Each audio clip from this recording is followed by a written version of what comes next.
ಅನುದಿನದ ಆಹಾರ ಫೆಬ್ರವರಿ 22 ಭಾನುವಾರ. ಸ್ತುತಿಯ ಮಧ್ಯದಲ್ಲಿ ಕೀರ್ತನೆ 22 3ನೇ ವಚನ. ಇಸ್ರೇಲರ ಸ್ತೋತ್ರ ಸಿಂಹಾಸನದಲ್ಲಿರುವಾತನೇ, ನೀನು ಪವಿತ್ರ ಸ್ವರೂಪನು. ಆ ಪರಲೋಕವು ಸ್ತುತಿಯಿಂದ ತುಂಬಲ್ಪಟ್ಟಿದೆ. ಆ ಸ್ಥಳದಲ್ಲಿ ದೇವರ ಪ್ರಸನ್ನತೆಯು ಅಪರಿಮಿತವಾಗಿ ಆವರಿಸಲ್ಪಟ್ಟಿದೆ. ಭೂಲೋಕದಲ್ಲಿ ಎಲ್ಲೆಲ್ಲಿ ದೇವಜನರು ಒಮ್ಮನಸ್ಸಿನಿಂದ ಸೇರಿ ಸ್ತುತಿಸುತ್ತಾರೋ ಅವರ ಮಧ್ಯೆ ದೇವರು ಇಳಿದು ಬರುವನು. ಆರಾಧಿಸುವವರು ಭೂಲೋಕದಲ್ಲಿ ಇದ್ದರೂ ಅವರು ಪರಲೋಕದ ಪ್ರಸನ್ನತೆಯನ್ನು ಅನುಭವಿಸುತ್ತಾರೆ. ಆದ ಕಾರಣ ನೀವು ಎಲ್ಲಾ ಸಮಯದಲ್ಲಿಯೂ ದೇವರ ಪ್ರಸನ್ನತೆಯನ್ನು ನಿಮ್ಮಲ್ಲಿ ಕಾಪಾಡಿಕೊಳ್ಳಿರಿ. ಒಬ್ಬ ದೇವರ ಮನುಷ್ಯನು ಒಮ್ಮೆ ಹೀಗೆ ಹೇಳಿದರು, ದೇವರ ಪ್ರಸನ್ನತೆಯನ್ನು ನೀವು ಬೆಳೆಯುವ ಹಾಗೆ ಅಭ್ಯಾಸ ಮಾಡಿಕೊಳ್ಳಬೇಕು. ರೈತರು ತಮ್ಮ ಹೊಲದಲ್ಲಿ ಉತ್ತಮ ಫಸಲನ್ನ ಪಡೆಯುವುದಕ್ಕಾಗಿ ಅನೇಕ ಕಾರ್ಯಗಳನ್ನು ಮಾಡುತ್ತಾರೆ. ಅವರು ತೋಟಕ್ಕೆ ಬೇಲಿಯನ್ನು ಹಾಕುತ್ತಾರೆ, ಮಣ್ಣನ್ನು ಹದ ಮಾಡಿ ಸಿದ್ಧ ಮಾಡುತ್ತಾರೆ, ನೆಲವನ್ನ ಉಳುಮೆ ಮಾಡುತ್ತಾರೆ, ಬೀಜವನ್ನ ಬಿತ್ತನೆ ಮಾಡುತ್ತಾರೆ, ಅದಕ್ಕೆ ನೀರನ್ನು ಹಾಕುತ್ತಾರೆ, ಅದರ ಕಳೆಗಳನ್ನು ತೆಗೆಯುತ್ತಾರೆ, ರಸಗೊಬ್ಬರವನ್ನ ಹಾಕುತ್ತಾರೆ, ಕೀಟನಾಶಕಗಳನ್ನ ಸಿಂಪಡಿಸುತ್ತಾರೆ ಮತ್ತು ಜಾಗೃತೆಯಿಂದ ಫಸಲನ್ನು ಕಾಯುತ್ತಾರೆ. ಅದೇ ಪ್ರಕಾರ ನಾವು ಉದ್ದೇಶಪೂರ್ವಕವಾಗಿ ದೇವರ ಪ್ರಸನ್ನತೆಯನ್ನು ಅಭ್ಯಾಸ ಮಾಡಬೇಕು.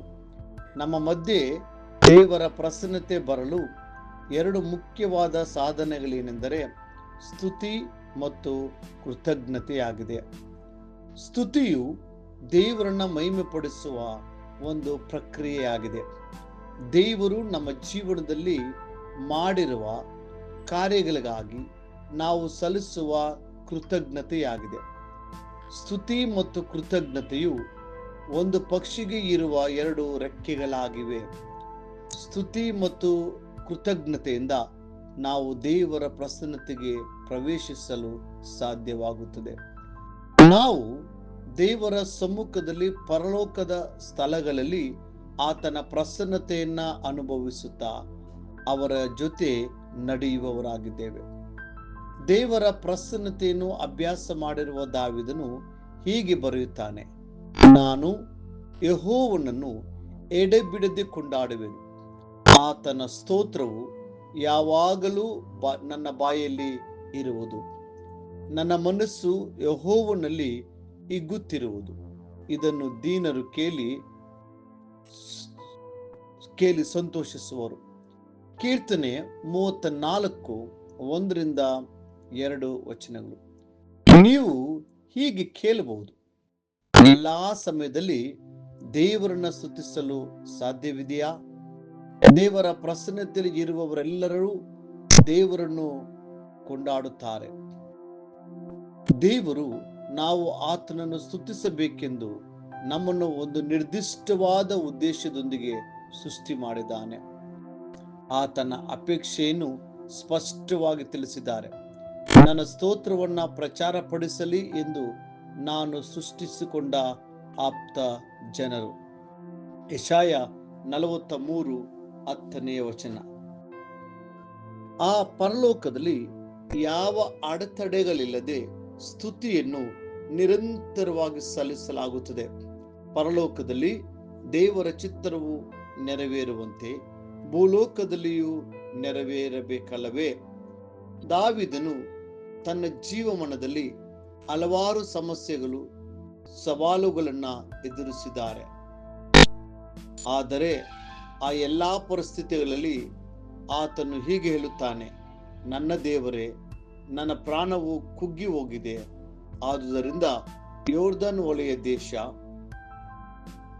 ಹೆರ್ಮೋನ್ ಪರ್ವತ, ಮಿಸಾರ್ ಬೆಟ್ಟ ಇವುಗಳಲ್ಲಿರುವವನಾಗಿ ನಿನ್ನನ್ನು ಸ್ಮರಿಸುತ್ತೇನೆ. ಕೀರ್ತನೆ 42:6ನೇ ವಚನ. ಪ್ರಿಯ ದೇವರ ಮಕ್ಕಳೇ, ಈ ಭೂಮಿಯ ಮೇಲೆ ನೀನು ಎಲ್ಲೇ ಇದ್ದರೂ ಎಂಥ ಪರಿಸ್ಥಿತಿಯಲ್ಲಿ ಇದ್ದರೂ ದೇವರನ್ನು ಸ್ತುತಿಸುವುದನ್ನು ಮರೆಯಬೇಡಿರಿ. ಮುಂದಿನ ಅಧ್ಯಯನಕ್ಕಾಗಿ ದೇವರ ವಾಕ್ಯ. ನನ್ನ ಮನವೇ, ನೀನು ಕುಗ್ಗಿ ಹೋಗಿರುವುದೇನು? ಹೀಗೆ ವ್ಯಥೆಪಡುವುದೇಕೆ? ದೇವರನ್ನ ನಿರೀಕ್ಷಿಸು.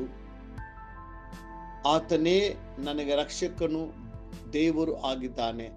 ನಾನು ಇನ್ನೂ ಸ್ತುತಿಸುತ್ತಿರುವೆನು. ಕೀರ್ತನೆ 42:11. ಈ ದಿನ ಓದುವ ದೇವರ ವಾಕ್ಯ.